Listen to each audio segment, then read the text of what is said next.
নমস্কার, আমি অলোক। আর আমি নিয়ে বসে আছি আমার একমাত্র মেয়েকে, এর নাম অনন্যা। এও খুব ভালো আঁকে। তো একে নিয়ে কিন্তু আজকে ভিডিও নয়।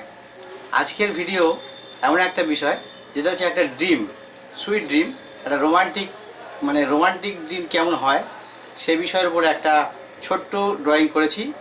তা সেই ড্রয়িংটা আজকে করে দেখাবো, আপনারা দেখুন, আশা করি ভালো লাগবে। ভিডিওটি শুরু করার আগে একটাই রিকোয়েস্ট করব, যারা এখনও আমার চ্যানেলকে সাবস্ক্রাইব করেননি তারা প্লিজ সাবস্ক্রাইব করুন, কমেন্ট করুন এবং পাশে থাকা বেল আইকনে ক্লিক করে নোটিফিকেশান অন করুন, যাতে সবার আগেই আমার ভিডিও আপনাদের মোবাইলে পৌঁছে যায়। তাহলে আর দেরি না করে আমরা সরাসরি চলে যাচ্ছি ভিডিওতে। আপনারা দেখতে থাকুন, ভালো থাকুন।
Yeah.